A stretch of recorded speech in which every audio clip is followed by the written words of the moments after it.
جو بھی ان کے ساتھ پی ٹی آئی کر رہی ہے باقی کر رہے ہیں وہ تو کر رہے ہیں, اگر اندر کے لوگ بھی پڑ گئے ہیں تو یہ ہو کیا رہا ہے؟ مالک صاحب دیکھیں سیاسی ایشو ہے یہ, سیاست کا تو آپ کو زیادہ پتہ ہے میرے سے, لیکن دونوں لیڈران کی اپنی اپنی اسٹرنگس ہیں.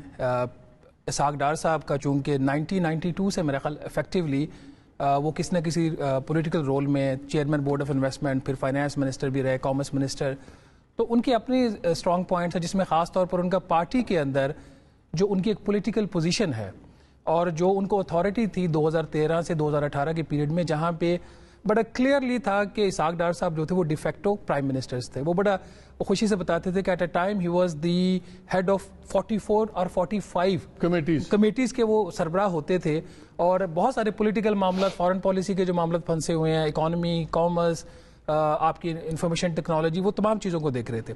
تو یہ ڈار صاحب کی یہ اسٹرنگتھ تھی, اسٹرانگ ہیڈڈ تھے, محنتی بھی تھے, 16 گھنٹے بھی بیٹھے رہتے تھے.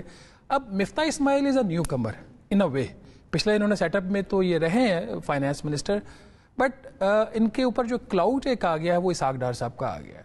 مفتاح کا جو ایک گیم چل رہی ہے اندر سے, گیم چل رہی ہے کہ گیم میرا خیال چل رہی ہے.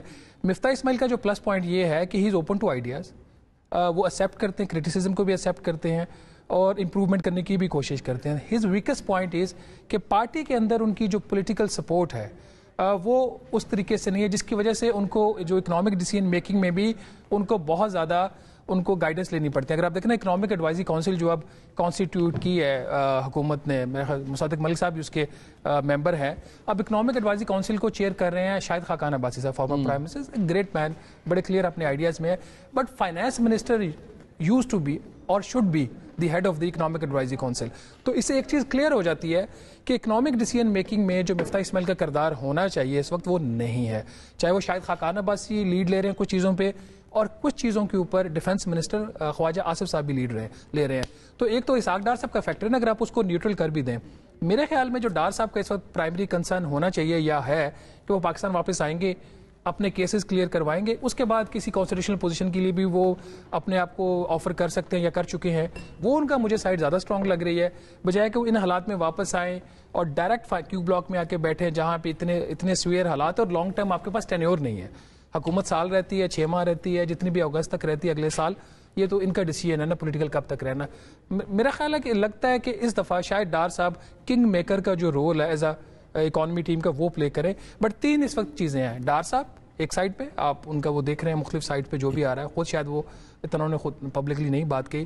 دوسرا ود ان دی کیبنٹ جو اسٹرانگ منسٹرز ہیں, شاید خاقان عباسی صاحب, خواجہ آصف صاحب, ان کا رول, اور تیسرا پھر جو آپ کے فائنانس منسٹرز ہیں. تو یہ 3 مختلف جگہوں سے جو اس اکنامک انٹرسٹنگ ہے. مصدق صاحب نے ہمیں جوائن کر لیا. یہ بتائیں باقی مسائل تو بھی ہم ڈسکس کرتے ہیں, گیس کے, پیٹرولیم وغیرہ سارے, یہ کیا پھڈا شروع ہو گیا ہے, آپ کی ٹویٹوں کی جنگ شروع ہو گئی ہے, ٹویٹس کی. خواجہ سعد رفیق کہتے ہیں بے قرار ہیں, ٹیم مکمل نہیں ہے اسحاق ڈار کے بغیر. دوسری طرف خواجہ آصف صاحب, شاہد خاقان عباسی, وہ کہتے ہیں بہترین کام ہو رہا ہے. آپ بھی منتظر ہیں کہ ٹھیک ہے مفتاح اسماعیل کام چلا لیں گے؟ نہیں, مجھے تو اس میں کوئی اختلاف نہیں نظر آ رہا. ہم کیجولی ویسے بھی ڈار صاحب سے گائیڈنس لیتے رہتے ہیں. اس میں صرف کوئی معیشت کی بات نہیں ہے, سرکولر ڈیٹ کے حوالے سے, بجلی کے حوالے سے, گیس کے حوالے سے فارمل انفارمل گائیڈنس جو ہے انہوں نے اتنی دیر تک حکومت رن کی ہے کہ ہر شخص ان سے گائیڈنس لیتا ہے. اسی طرح شاہد خاقان عباسی صاحب جو ہیں وہ پیٹرولیم میں کام کر رہا ہوں, میں ہر وقت ان کی گائیڈنس لیتا ہوں. اس کو آپ انٹرفیرنس جانتے ہیں, یہ تو مجھے بڑی میرے گمان میں یہ تو بڑا سمپل اوور سمپلیفائی کر رہے ہیں. یہ مجھے تو لگا ہے کہ میرے بھائی نے آج تھوڑا سا اوور سمپلیفائی کیا. یعنی ایک ان چیزوں پہ ٹویٹس کرنے کی ضرورت ہے. ایک 2 وزیر کے بہت اچھا بندہ ہے, ایک کہتا ہے نہیں یہ کافی نہیں ہے, ہمیں وہ بھی بندہ چاہیے, اور ان کے بغیر چیزیں نامکمل ہیں. دیکھیں پہلی بات تو یہ ہے کلیئر 2 گروپس تو ہیں اس وقت. نہیں, مجھے تو نہیں نظر آئے. اگر آپ کو نظر آج آپ کے ایک بڑے ہمدرد چینل ہیں, انہوں نے باقاعدہ سے پوری نیوز رپورٹ بھی رن کی ہے. ہم تو آپ کو بھی ہمدرد سمجھ کے آتے ہیں, لیکن انہوں نے بھی یہ بتایا کہ 2 جھگڑے ہیں, یہ جھگڑے چل رہے ہیں. میں بتاتا ہوں آپ کو, میں نے آپ کو پہلے بتایا کہ میں ڈار صاحب سے بھی گائیڈنس لیتا ہوں اور میں شاہد عباسی صاحب سے بھی گائیڈنس لیتا ہوں, اور اگر مجھے وہ گائیڈنس نہ ملے کسی بھی وجہ سے، کسی سیاسی تجزیے کی وجہ سے، تو میں سمجھتا ہوں کہ پاکستان کو اس کا نقصان ہوگا بالکل، بیکاز ان کے پاس بڑی مہارت ہے. بڑا سیف کھیل رہے ہیں نا. بالکل نہیں، بالکل نہیں. آپ میری بات نہیں سن رہے. صحیح کھیل رہے ہیں. صحیح کھیل رہے ہیں. آپ کو میری بات ہی پسند نہیں آ رہی. جیسے میں نے کہا کہ آپ نے کہا مفتاح تو بھی ہے، سن لیں تو اس لیے مفتاح اچھا ہے.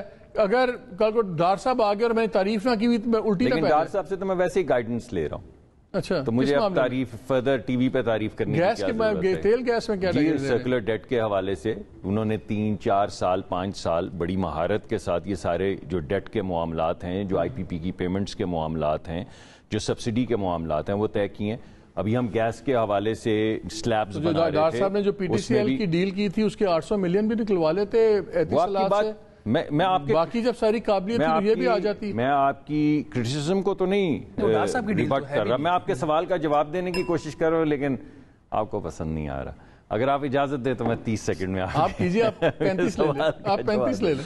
مثلا اب پچھلے 2 دن سے ہم گیس کو دیکھ رہے تھے، گیس کو کس طرح پرائس کرنا ہے. تو میں نے شاہد خاقان عباسی صاحب سے روز گائیڈنس لی ہے، بالکل اسی طرح میں نے ڈار صاحب سے گائیڈنس لی ہے. تو اس گائیڈنس کے بغیر یا باقی جو ہمارے دوست ہیں جنہوں نے خواجہ آصف صاحب نے بجلی کا محکمہ چلایا، تو ہم کیوں گائیڈنس نہیں لیں گے؟ ایک کوہیرنٹ ٹیم. تو آپ کے نزدیک یہ جو مارکیٹ میں ٹویٹس آ رہے ہیں، وہ میں اس کی وجہ بتاتا ہوں. اس کی وجہ یہ ہے کہ مفتاح صاحب بڑے مشکل فیصلے کر رہے ہیں. اس مشکل فیصلے میں ان کو بہت زیادہ کرٹیسزم کا سامنا ہے، اور اس وقت بہت انفیئر ہوگا اگر آپ ان کو سپورٹ نہ کریں، کیونکہ یہ جو فیصلے ہیں جو وہ کر رہے ہیں وہ اکیلے تو نہیں کر رہے، یہ کابینہ کے فیصلے ہیں. جب وہ جاتے ہیں اور کہتے ہیں کہ ہم نے پیٹرول کی قیمت بڑھانی ہے، تو اس میں میرا بھی ایک عمل دخل ہے، وہ ذمہ داری مجھے بھی لینی ہوگی. کیوں نہیں آپ سمجھاتے کہ خواجہ سعد رفیق صاحب تو وہ بات کر رہے ہیں جو میں کر رہا ہوں، کہ ڈار صاحب کے آنے سے ہماری ٹیم کو تقویت ملے گی، اور وہ چیز جو ہمیں ڈسٹنٹلی ان کے ساتھ کرنی پڑتی ہے، اگر وہ یہاں پر ہوں آج، تو میں ان کے ساتھ وائٹ بورڈ پہ جا کے ان کو دکھا سکتا ہوں. لوگ کہتے ہیں ویسا کہ ڈار صاحب آ گئے نا تو مسئلہ مفتاح صاحب کے لیے نہیں ہے، مسئلہ شہباز شریف صاحب کے لیے ہو جائے گا. مفتاح صاحب تو شاید گزارا کر لیں 2 پرائم منسٹرز کے ساتھ ملک کیسے چلے گا. دیکھیں مجھے تو یہ لگتا ہے کہ یہ تمام خواہشات تو ہو سکتی ہیں لیکن ان کا حقیقت سے 2 وزراء اعظم ہو جائیں گے، یہ آپ کو پتا ہے. ان کو عادت پڑی ہوئی. ابھی آپ کے مطابق 2 وزراء معیشت ہیں، آپ کے مطابق 2 وزیر ہیں، پیٹرولیم کے 5 وزیر ہیں، بجلی کے 6 وزیر ہیں. کوئی حرج نہیں ہے 2 وزیر اعظم بھی ہو جائیں. یہ ایک آپ کہہ رہے ہیں 2 وزیر اعظم بھی ہو جائیں تو کوئی خرچ نہیں. میں آپ کو کہہ رہا ہوں کہ آپ جو فریمنگ کر رہے ہیں، مجھے لگتا ہے کہ یہ مناسب نہیں ہے. سمجھتا ہوں کہ بہت زیادہ اچھا انالیسز نہیں ہے. یعنی اگر ایک دوسرے کے ہم گلے پڑ رہے ہوں، کابینہ میں ایک دوسرے پہ انگلیاں اٹھا رہے ہوں، الزام تراشی کر رہے ہوں، تو وہ بڑی بہترین کابینہ ہے. لیکن اگر ہم ایک دوسرے سے مشاورت کر رہے ہیں، جو لوگ نہیں بھی کابینہ میں، ان سے میں روز مشاورت کرتا ہوں شاہد عباسی سے، تو اب آپ مجھے کہیں کہ یہ تو انٹرفیرنس ہو رہی ہے، یہ کیا بات ہوئی جی؟ کیوں مشاورت کرتے ہیں؟ چھوڑ دیں ان کو، یہ کیا بات ہوئی؟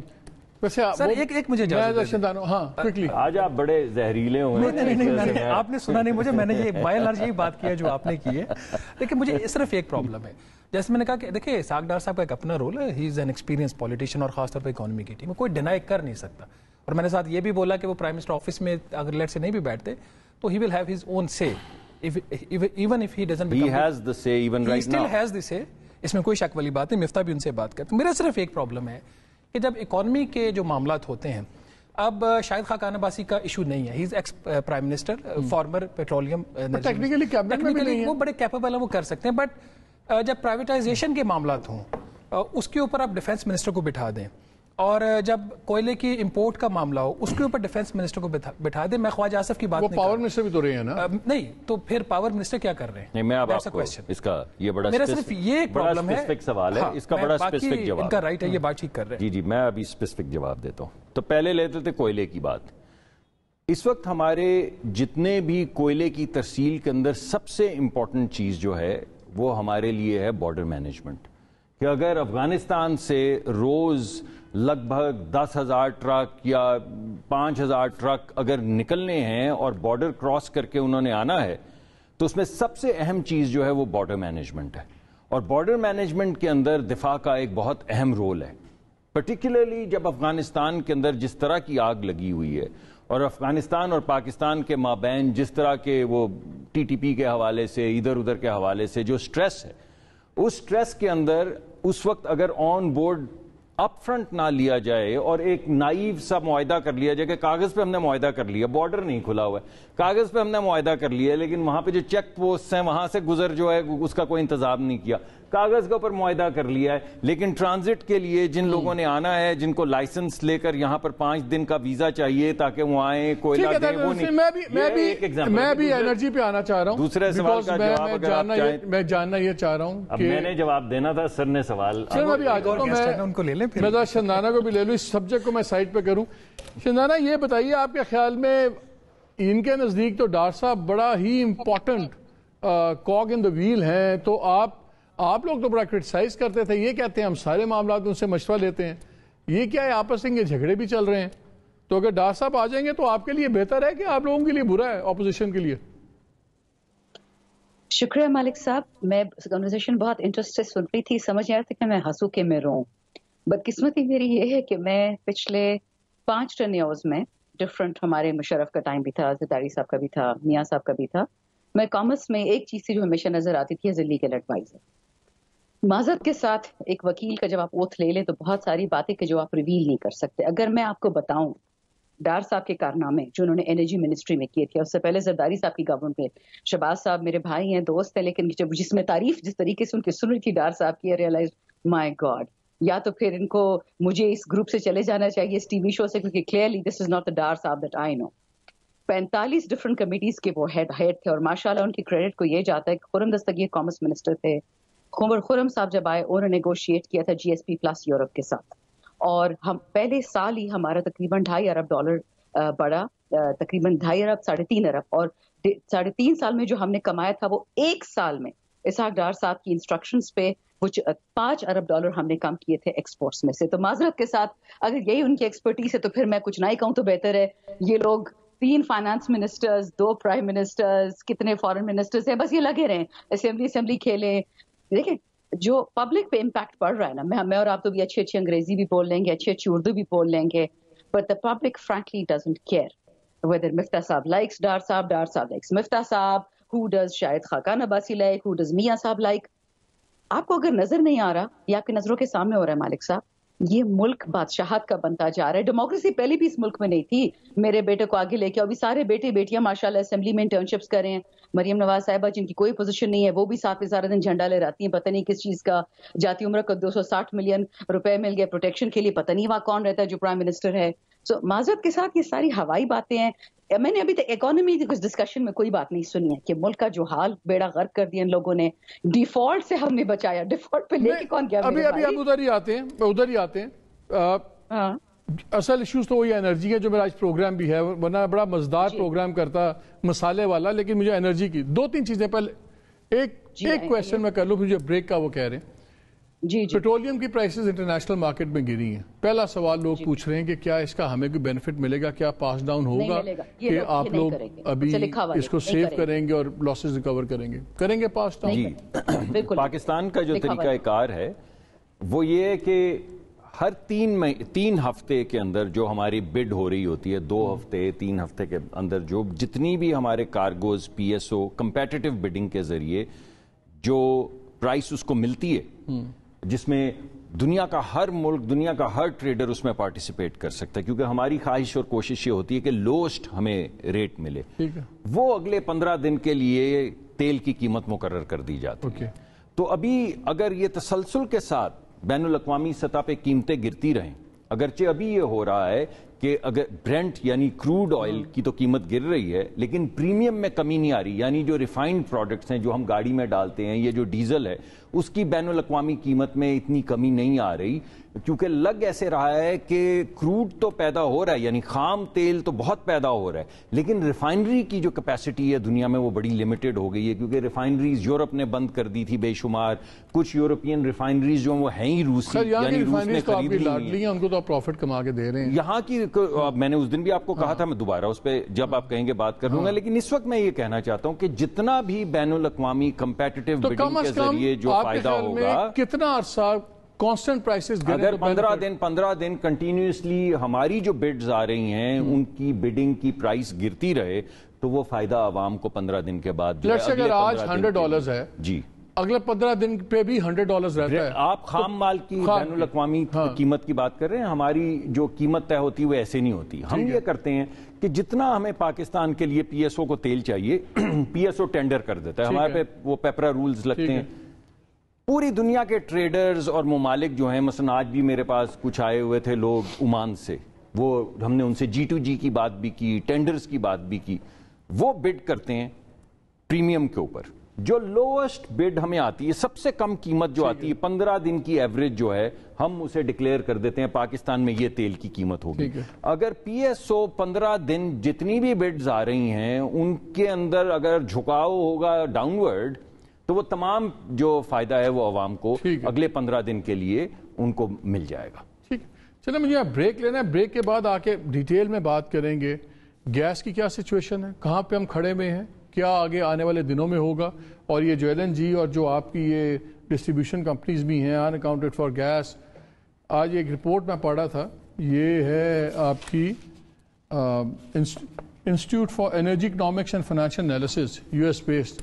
اس نے کہا پاکستان میں دنیا کے ایوریج کے بجائے 8 گنا زیادہ ان اکاؤنٹڈ فار گیس ہے, لاسز جو آپ کے آتے ہیں. ان اکاؤنٹڈ میں ویسٹیج بھی ہے, چوری بھی ہے, سب کچھ ہے. 8 گنا دنیا سے زیادہ ایوریج ہے ماشاءاللہ. تو اگر یہ حال ہے تو پھر یہ نظام ٹھیک کیے بغیر کیسے کریں گے, بلبا ہمارے پہ ڈالتے ہیں. ساری باتیں کریں گے کہ آنے والے دن پاکستانیوں کے لیے خاص طور پہ انرجی گیس کے لحاظ سے کیسے ہوں گے, اس بریک کے بعد.